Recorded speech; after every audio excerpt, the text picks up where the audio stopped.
Hey, hello, beautiful people. How you doing today? Hope you're having a good time. I'm back again, still on the issue of the so-called Western countries and specifically France. I mean, they really know what France did. A lot of atrocity that France did. Okay, it all started in 1867 when the so-called France and all the so-called Western countries, Europeans and Germans and Portuguese and all of them captured Africa like they're capturing animals in the farm, you know, all just because our forefathers and great grandfathers were just welcoming, and a bunch of them were illiterate. At those days, 99% of them were just illiterate, and they were basically just about their own self. African tradition, African culture is all about respect. It's all about reception. It's all about welcoming people. You know, so the European unions, France specifically, took advantage of that. It all started in 1867, like I said. I mean, right now, Africans are rising up. 14 countries were hosted by France. 14 countries were captured by France, and those 14 countries right now, four of them, like enough. Burkina Faso, Guinea, Mali, and Niger. Niger is the current one right now. And they're like, enough. How long are we going to keep suffering? Maybe just kill everybody in our country. How about that? So you can just own the country to yourself. You've been stealing our natural resources, mineral, diamond, gold, limestone, uranium, everything. They've been stealing it. The Europeans were the first set of people that learned how to use guns and bows and arrows. It was not an African thing. Africa, we're just believing in a tradition and spirituality, and that is it. We're living until the Europeans came with guns, bows, and arrows, and that is the thing they used in intimidating and capturing Africa. And after capturing Africa, they were forced to sign agreement at the end of the slavery. They were forced to sign agreement, and you all know agreement is a bond. How couldn't you sign agreement when somebody put a gun on your head and ask you to sign agreement that if you must do this, you must do this, then he's gonna let you go or he's gonna kill you? Obviously, because you dare fear for your life, you're gonna sign the agreement. And that is what happened. The agreement that was signed by our great grandparents. And now the new generation are like, no, that agreement is no longer going to take place. The agreement is that you're going to keep looting our natural resources without investing in our country. Africans are like, enough. Why don't you just kill all Africans so that your Europeans, the so-called Western people, can own African because it's going to be empty and you can own it and keep taking whatever you want. I mean, just stay tuned. Let me show you France, how beautiful France is. For those that have been to France and for those that haven't been to France, France is beautiful. Let me show you the pictures of France and also the pictures of Africa where they're stealing our natural resources. How dirty. And here is Africa, guys. Here, the place that France has been stealing the uranium. They don't even have electrical gas cooker or stove or whatever. This is Africa, yeah? Just look at how beautiful France is, yeah? Beautiful France. All this money for this project are all stolen from Africa. Oh yeah. Did you guys see how beautiful France is? I mean, France is beautiful. You know what I mean? If you've been to Paris, you will know that it's nice to have beautiful things. It's nice to be in a beautiful atmosphere. It's nice to be in France. If you haven't been there before, I have passed through France. I have visited as a tourist. You know what I mean? I have transit through France. It's beautiful. But my question is, how come they can't invest in Africa as well, where they're stealing the natural resources, where they're looting from, and that is where they're making the money? You all know how funny it is. France is going to loot our natural resources from Africa. So let's say, let me give a little breakdown. So let's say right now they're stealing uranium worth $1 million. And after selling that uranium for $1 million, and France will give a little percentage, like $50,000 to Africa. So like you're going to compare $1 million from $50,000. And what do you think they can do with $50,000? So basically, the $50,000 is just going to be a handout to the politicians, their puppet. And that is why you see the politicians in Africa are the ones that are rich and the family. They have houses in all the Western countries. They have houses in Dubai, but then the country remains poor. Even the place they are looting the resources from, the road to the path is even dirty, dusty, and muddy. And they will steal these resources, sell it, use the money to invest and develop their country. So why can't France? And that is why Africa said enough is enough. We want to invest, we want to sell our own product, our resources. If you're interested, come buy from us directly so we can be accountable for the money and use the money to the better of our life, the life of our people. That is all African is asking for. Enough. But having said that, I have a little clip. Shout out to First Point. The source of this video is going to be from the First Point. So this clip is going to be directly from the First Point. I'm going to attach it to it so that you all can see more atrocity that France has really done, the damage that France has done to Africa lands. So stay tuned, watch it to the entire. Other colonizers, France never left. Their influence and presence continued to linger. Why is that? Time for a flashback.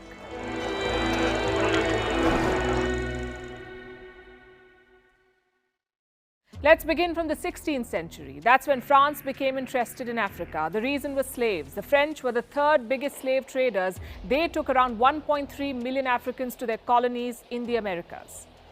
Around 200,000 people never made it. They perished at sea. As the slave trade developed, France needed ports. They got one in 1659 here in Saint Louis in Senegal. For a long time, French interests were limited to coastal Africa. The interiors were untouched. But in the 19th century, that changed. There were two reasons for that. One was a domestic rivalry back home. The European powers were already competing with each other. Africa became a new theatre. And reason number two was resources. Europe needed to feed its expanding industries. They zeroed in on this area. It was called the Gold Coast. There was gold, oil, and much more there. The French expansion began from Senegal.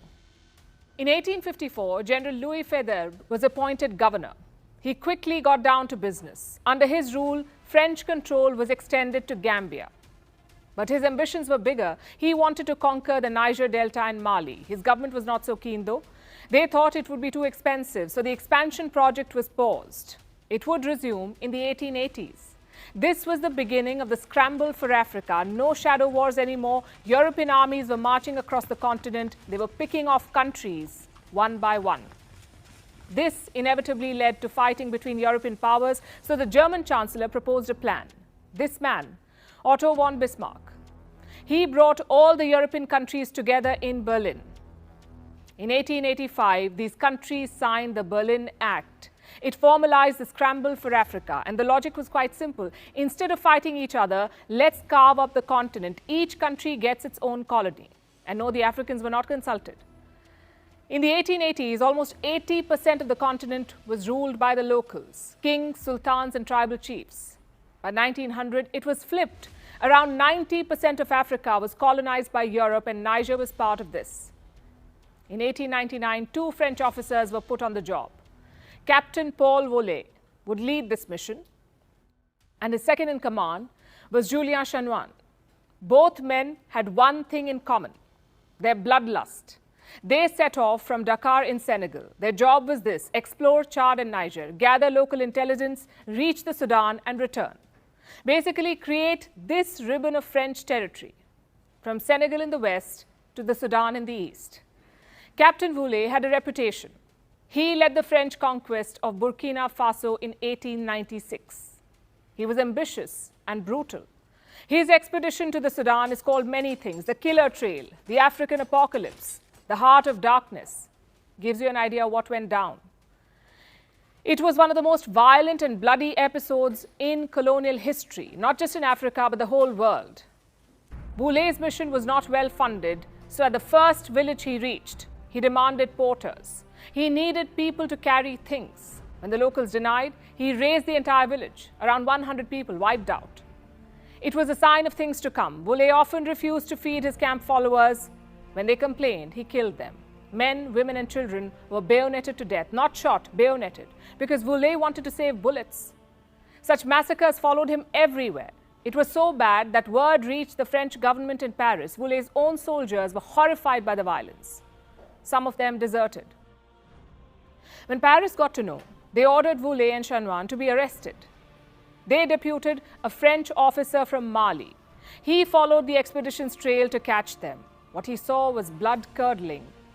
At one village, around 1,000 corpses had been left in the open. Bodies of young girls were hanging from trees. People were terrified by the French flag. It was a sign of impending death. The bid to arrest Wule and Shenwan did not work.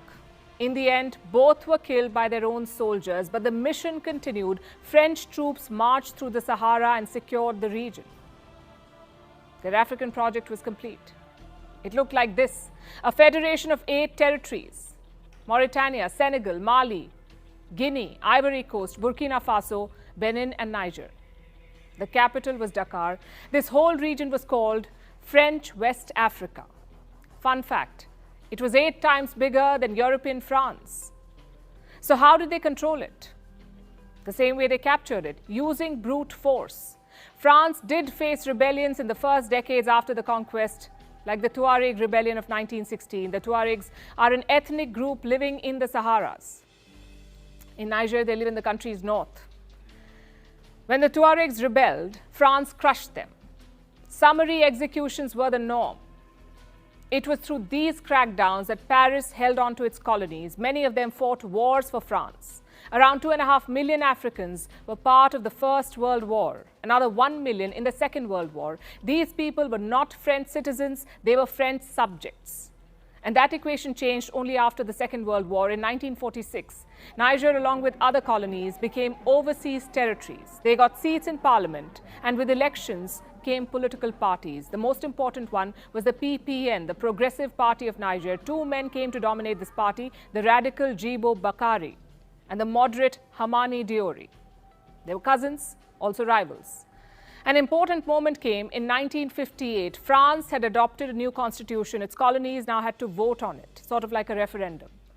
If Niger passed it, the country would remain in the French community. The cousin politicians chose different sides. The radical Bakari called for a boycott, but Diori said, "Let's vote yes." He did not want independence yet. He wanted more autonomy within France, and he prevailed in 1958. Around 72% of Niger's citizens voted to approve the constitution. He also became the new president. But the tide was slowly shifting. Dissent was growing in parts of Niger, especially the northern deserts. So in 1960, France had to give in. They agreed to grant independence to Niger. He did not want independence yet. He wanted more autonomy within France, and he prevailed in 1958. Around 72% of Niger's citizens voted to approve the constitution. He also became the new president. But the tide was slowly shifting. Dissent was growing in parts of Niger, especially the northern deserts. So in 1960, France had to give in. They agreed to grant independence to Niger. Diori was elected president again. He banned all other parties, cracked down on rivals, and ruled like an autocrat. Now, normally the story would end here. But in West Africa, it does not. France began acting like a toxic ex, hanging around too much or meddling for no reason. This policy has a name too: Françafrique, a sphere of French influence in West Africa. It was the brainchild of this man, former French President Charles de Gaulle.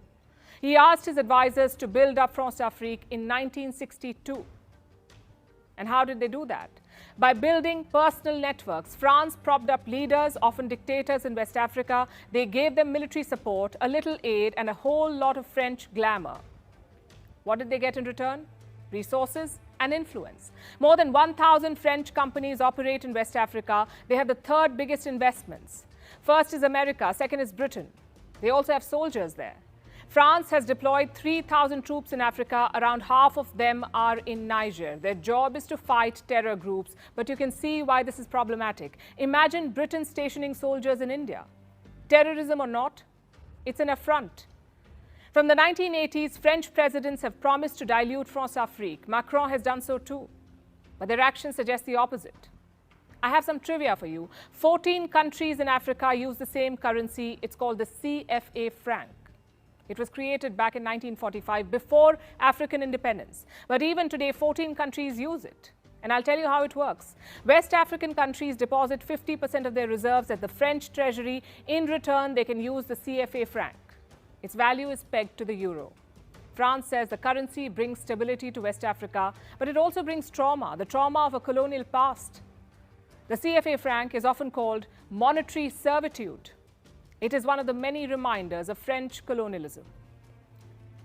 Now you know why people in Niger dislike France. They plundered and razed entire villages, raped and mutilated women and children, imposed a colonial currency on them, and most importantly, refused to leave. France is a strange case. Most countries are blamed for their colonial policies, but France is also blamed for its post-colonial policies. Of course, that does not justify the coup, but it does explain why a lot of people support it. President Macron has always had a taste for foreign policy. He wants to leave a mark on the world. Maybe this is it. He could be the president who destroyed France-Afrique. Mali has moved away from French influence, so has Burkina Faso and now Niger. He may not have... Yeah, thank you for watching, you know what I mean? Thanks for watching. I mean, for those of you that are historian, you might have known the history. But for those that are not, you have seen it. I'm bringing it up-to-date information. Like basically, this platform is all about the global news, religious manipulation, and also political news around the world. So this news that I'm bringing right now is all about the political news happening around the world. Africa precisely, how Africa has been dominated, how our leaders have been manipulated. 90% or 95% of our leaders are just the gatekeepers and the puppet to the Western world. And the Guinea, I mean, the Niger right now, military has just taken over the mantle of power from Niger, the so-called elected president who was not elected. The influence of France brought him there because he's the gatekeeper and the puppet. So now the military have taken him out and France are crying. America is backing up France. France want to cause war in Africa because they also have a new gatekeeper who is the ECOWAS president, and that man happened to be Nigerian president that was selected. He wasn't elected. And that man has called an ECOWAS combined of 15 countries within the West Africa, and they say they're going to go to war in Nigeria to take out the military so they can install the gatekeeper that they have taken out, which is not going to be possible. It's not going to be possible, y'all. We don't want war in Africa, but it looks like it's going to happen. And the Wagner in Russia are already there in Niger. They say they're going to back Niger. And you all know that what that means. Meaning that at the end of the war, or even showing the interest that they're going to back Niger, they too already have a franchise there. They already have something they're going to be taking from us. What a life. But I want to say shout out to everybody that has been watching and following this platform. It's your boy, Jay Ezo. Please, if this is the first time, kindly like, give a thumbs up, man. Please like, share, and subscribe to this platform, Jay Ezo Expression. And feel free to check out the merchandise. Jay Ezo Expression is right there. I got the merchandise out there. Support this platform, support this channel so we can grow. And I will be able to bring you guys more up-to-date information happening around the globe, man. Thanks for watching. Please hit a like and share. Subscribe to my channel, Jay Ezo Expression, and comment below. Thank you for watching Jay Ezo Expression. Big up.